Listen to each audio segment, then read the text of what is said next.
It is great to have you here. It's a gift, truly. So nice to be with you, Carol and Tim. So talk to us a little bit about this news flow and how you're kind of taking all of it in terms of the U.S. war in Iran. Do you see it as a fragile ceasefire? Do you see it as progress?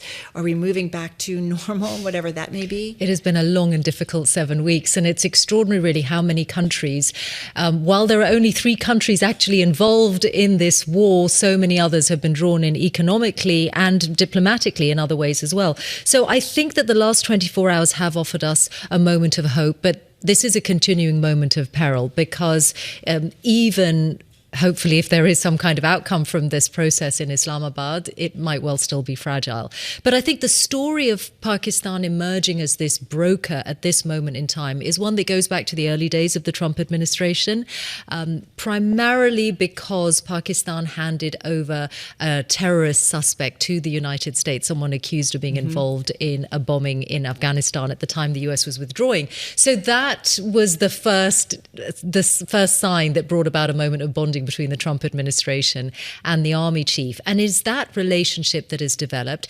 But it is important to remember that the relationship of one man, even in this setting, isn't everything. And therefore, there has been frantic diplomatic work on the part of Pakistani diplomats and the government of Pakistan. And that's been happening all this week between Islamabad last weekend and whatever happens this weekend. So if talks in Islamabad are successful and ultimately this war does come to an end as a result of negotiations that happened between the U.S. and Iran in Pakistan, what does Pakistan look like after the war in terms of an emergence as a different kind of country, perhaps viewed differently on the world stage, perhaps viewed differently by President Trump?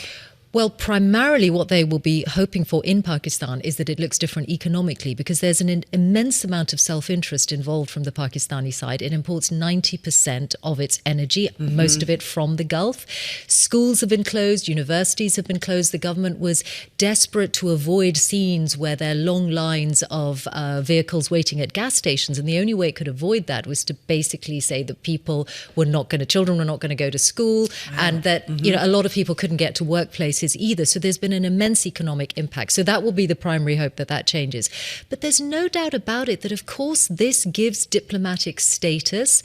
In the words of Maliha Lodhi, the veteran Pakistani diplomat we spoke to last weekend, it's another indication of the importance of middle powers. This is a kind of Mark Carney, another previous guest on my podcast, line. But that there is a role.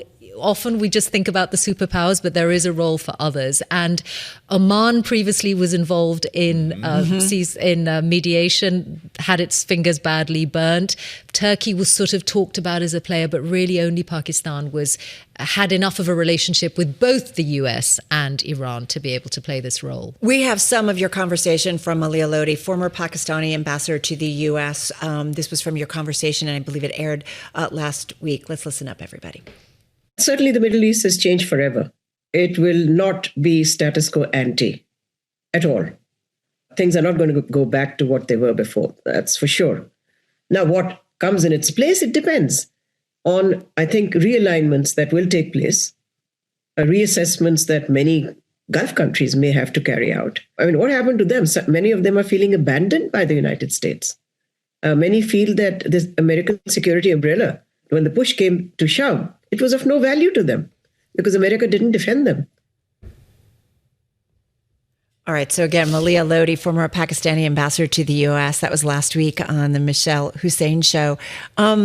Significant voice and giving us some really good insight. Because I think one of the things we keep trying, it's very easy to hear, the American perspective, what we're hearing from the White House. But as you said, the impact of this war on Pakistan, I don't think we don't have the energy lines or gas lines here, but it's impacting many different nations on that side of the world very differently. And Carol, I'd also say the UK, where I live, has been what the government has been hoping to do in terms of policy terms, its financial calculations, those have been upended because the UK is also a significant energy importer.